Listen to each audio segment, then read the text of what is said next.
কার্তিক মাসের পূর্ণিমা তিথিতে অনুষ্ঠিত হয় কার্তিক পুজো। এবছর কবে পড়েছে কার্তিক পুজো জেনে নিন পঞ্জিকা মতে। হ্যালো বন্ধুরা, আমি বিপর্ণা। আশা করি সবাই ভালো আছো। আবারও চলে এসেছি নতুন একটা ভিডিও নিয়ে।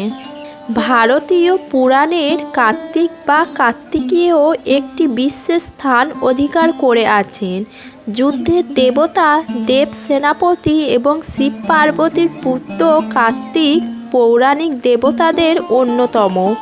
তার নাম বিভিন্ন প্রান্তে বিভিন্ন রূপে পরিচিত: মুরুগান, স্কন্ধ, সনমুখা, শুভাম্ব ইত্যাদি। তামিলনাড়ু থেকে শুরু করে শ্রীলঙ্কা, সিঙ্গাপুর, মালয়েশিয়া এবং পশ্চিমবঙ্গ পর্যন্ত তার পূজা ও জনপ্রিয়তা ছড়িয়ে রয়েছে। কার্তিকের জন্মকথা। পুরাণ অনুযায়ী তারকাসুর নামে এক অসুরকে বধ করার জন্য কার্তিকের জন্ম হয়। শিব ও পার্বতীর তেজ থেকে উৎপন্ন এক অগ্নিপিণ্ড গঙ্গায় নিক্ষিপ্ত হলে তা সরবনে গিয়ে কার্তিকের রূপ ধারণ নেয়।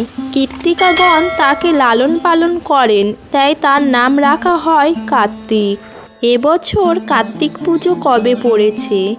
বাংলায় 30শে কার্তিক 1432, ইংরেজি 17ই নভেম্বর 2025 সোমবার। বৈচিত্র্যময় রূপ ও উপাসনা। কার্তিকের মূর্তি বিভিন্ন রূপে দেখা যায়। কখনো তাকে ময়ূরের পিঠে আসীন দেখা যায়, কখনো শক্তিশূল হাতে চিত্রিত করা হয়। তার 6টি মাথা এবং চিরযৌবনের চেহারা তার জন্মের বিশেষ কিংবদন্তির পরিচায়ক। কার্তিক পূজার তাৎপর্য। কার্তিক পূজা ধর্মীয়, সামাজিক এবং সাংস্কৃতিক তাৎপর্যে ভরপুর। সন্তান কামনা। বলা হয় কার্তিক ঠাকুরের কৃপায় নিঃসন্তান দম্পতি সন্তান লাভ হয়। এই কারণে পূজার সময় অনেক বাড়ির সামনে কার্তিকের মূর্তি স্থাপন করা হয়। যুদ্ধ ও বিজয়ের প্রতীক।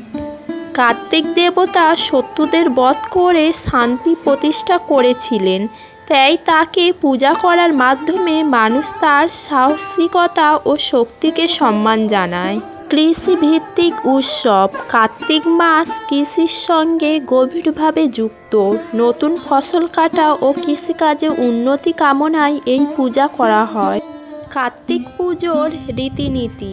কার্তিক পূর্ণিমার দিনে পবিত্র নদীতে, বিশেষত গঙ্গায় স্নান ও দীপদান করা অত্যন্ত পুণ্যের কাজ বলে মনে করা হয়। এই দিনে দেবদেবীদের পৃথিবীতে নেমে আসেন এবং গঙ্গা স্নান করেন। এই দিন ভগবান শিব ত্রিপুরাসুরকে বধ করেছিলেন, তাই এটি মন্দের ওপর শুভের বিজয়ের প্রতীক হিসেবেও পালিত হয়। উপসংহার। কার্তিক পূজা আমাদের সংস্কৃতির এক অন্যান্য দিক, যা ধর্মীয় আচার ও ঐতিহ্য এবং সামাজিক একতার প্রতীক। এই পূজার মাধ্যমে বাঙালির সমাজ সাহস, ত্যাগ এবং ঐক্যের বাণী প্রচার করেন।